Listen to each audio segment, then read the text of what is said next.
प्रतिबंधन अनेक दीर्घकालीन ऱ्हासकारी आजारांचा रुग्णांनी सुद्धा निमूटपणे अपरिहार्यपणे स्वीकार केलेला मी पाहते तेव्हा बेचैन होऊन जायला होतं. रोगमुक्त होण्यासाठी ते मोठ्या आशेने आधुनिक वैद्यकशास्त्र आणि नवीन औषधांकडे नजर लावून बसलेले असतात.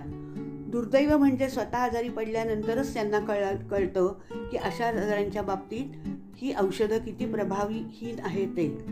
परंतु एकंदरीत आधुनिक युगात निदान 50शीला पोचलेले लोक आरोग्यविषयक अधिक जागरूक होत चालले आहेत असा मला विश्वास वाटू लागला आहे. नुकताच बोलता माझा एक मित्र मला म्हणाला, मला या मृत्यूपर्यंतच्या प्रत्येक दिवस चांगला जगायचा आहे. तुमची देखील अशीच इच्छा आहे का? निदान माझी तरी आहे. खरंच गेली 3 दशकं वैद्यकीय व्यवसाय केल्यानंतर मी आणि माझे रुग्णही ऱ्हासकारी दीर्घकालीन आजार, क्रॉनिक डिजनरेटिव्ह डिसीज, त्यामुळे वाट्याला येणारे वेदनामय जीवन हा विषयाच्या बाबतीत इत्यादी बेचैन अस्वस्थ आहोत. आणि म्हणूनच मी हे पुस्तक लिहितोय. आजार झाल्यानंतर औषध घेण्यापेक्षा मला रोग प्रतिबंधन करणं महत्त्वाचं वाटतं. अर्थात रोग प्रतिबंधन किंवा आरोग्य संवर्धन म्हणजे नेमकं काय, ते कसं करावं याविषयीचा माझा दृष्टिकोन स्पष्ट करणं मी आवश्यक समजतो. पारंपरिक रोग प्रतिबंधन, शीघ्र रोगनिदान. रोग प्रतिबंधनाचा विषय निघतो तेव्हा नेहमीच डॉक्टर मंडळींची मान अभिमानाने उंचावते. परंतु रोग प्रतिबंधनाची दिशा खरोखरच योग्य आहे का याचा विचार गंभीरपणे तुम्ही केला आहे का? प्रत्येकाने नियमितपणे हेल्थ चेकअप करून घ्यावा याबद्दल डॉक्टर लोक नेहमी आग्रही असतात आणि या गोष्टीला प्रोत्साहनही दिलं जातं. या सगळ्यातून शेवटी मिळवायचं काय?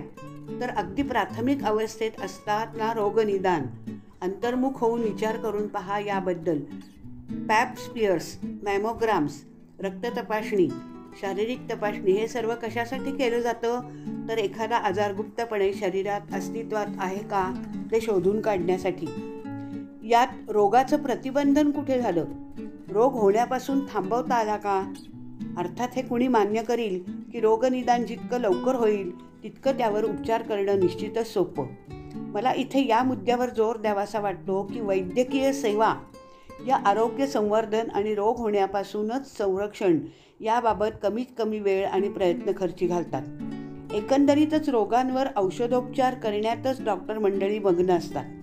शरीरात रोग निर्माण होण्यापासून बचाव आणि आरोग्यदायक जीवनशैली याविषयी रुग्णांना प्रशिक्षित करणं या प्राथमिक आणि महत्त्वाच्या गरजेकडे लक्ष दिलं जात नाही.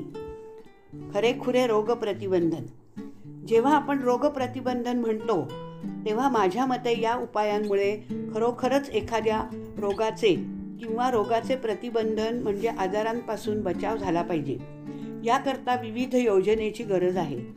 आरोग्यदायी संतुलित आहार, जीवनशैलीतील सातत्याने व्यायामाचा अंतर्भाव आणि उत्कृष्ट दर्जाच्या न्यूट्रिशनल सप्लिमेंट्सचे सेवन मोठ्या आजारांपासून रुग्णांचा बचाव करणं किंवा दीर्घकालीन ऱ्हासकारी आजार टाळता येतील अशा उपाययोजना करणं हेच खरंखुरं रोग प्रतिबंधन.